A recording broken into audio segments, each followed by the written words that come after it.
let me start with because the proposed freennamdikanu protest that is scheduled to hold tomorrow in Abuja. What's your take about it? First of all, Sowore has said that though IGP is out of town, that he has allegedly ordered the Commissioner of Police in FCT to ensure they resist the protesters in Abuja. That he still insists the protest will continue tomorrow. A lot of NGOs have supported him. Igbo groups have supported him. What's your forecast on that protest tomorrow? Okay, information available to me because I've been making research even as I speak to you. I was just going through I was going through the statement issued by the state chairman that was read by Livingstone Wedge, the River State rep of Ohanese, where he categorically fought for the release of Nnamdi, though he made other demands from the federal government. Understand? Yeah, why reference to that? I was like, going through that, content before your call came. Okay. And as of yesterday, I heard that the court issued a restraining order. That the protest should not take place, and Fîṛê,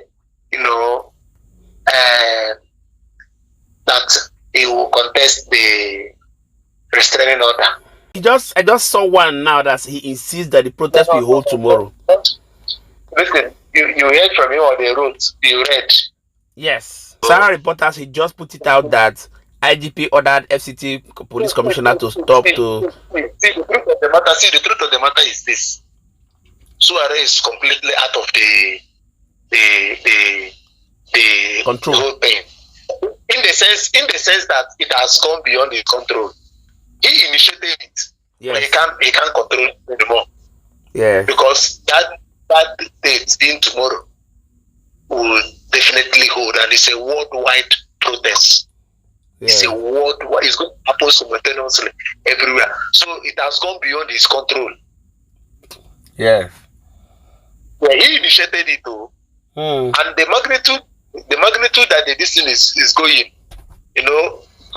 I'm not sure that he envisaged it to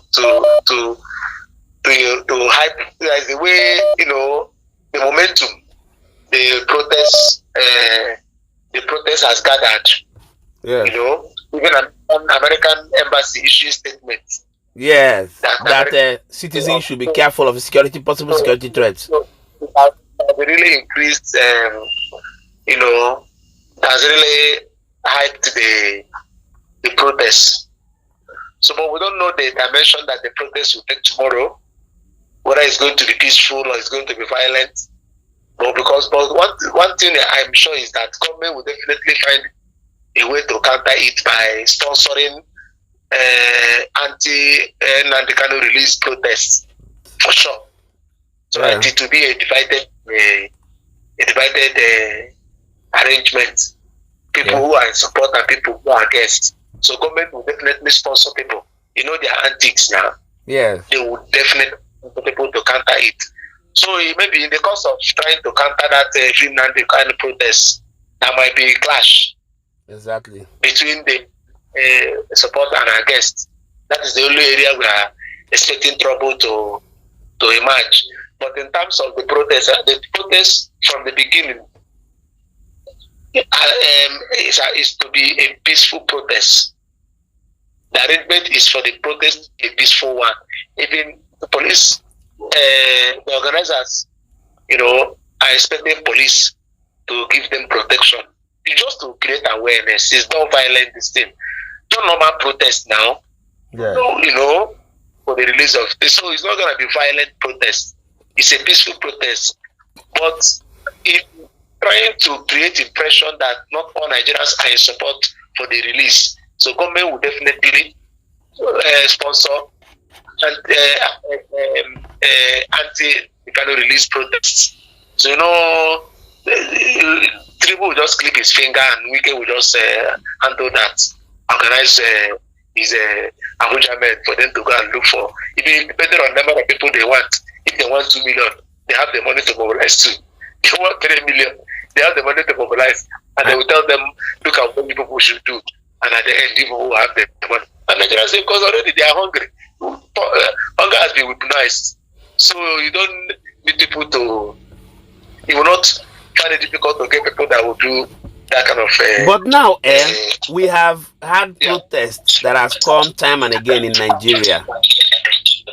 Yes. And most of the times, people protest and go back to their house. Nothing happens.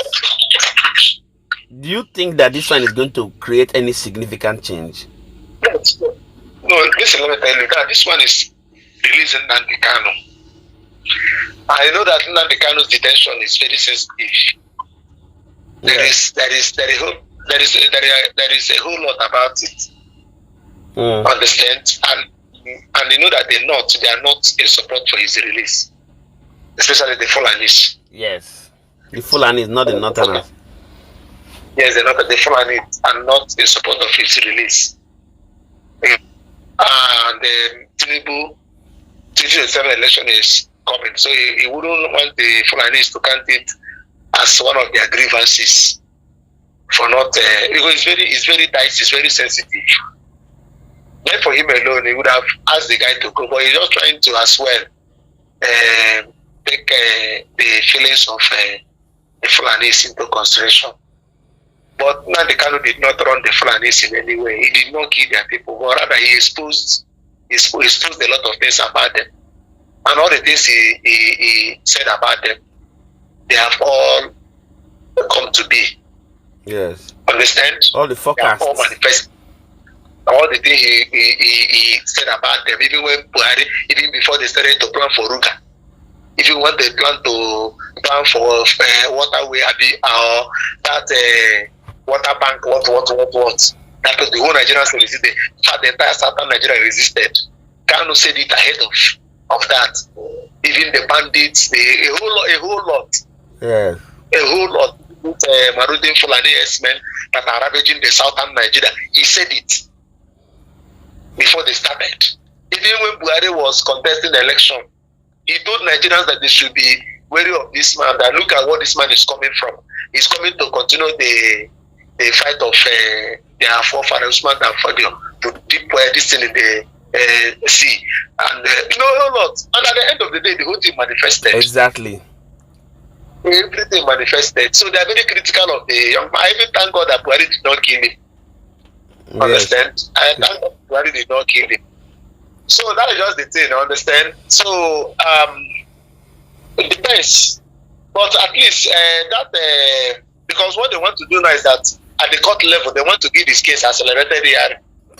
Because you know that defense team, they fight for no case submission. But the presiding judge struck it off that they should fight for defense, that they ask case to answer.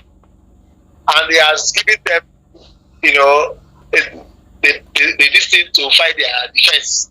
And that it will be given accelerated. They want to handle this matter very fast too. They don't want to prolong it anymore. I mean, at the top level. I think it's all antics. They have been going front and back now. They've not had anything tangible to nail him with. But they say they should fight their defense. So let them fight defense now. Let them fight defense. Let them fight defense. Let them just continue to play along.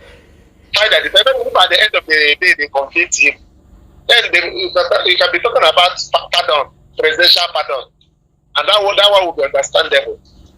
But for him to be free without him going through these things, so government is equally trying to appoint certain presidents, so that tomorrow nobody will come and disturb the peace of the country. What precedents did they adopt when they have not been able to convict any Fulani bandits? What precedent did they adopt when they released Sowore? What precedents did they adopt when they released the northern agitators? What precedent did they adopt when they were releasing all these drug barons that they just did?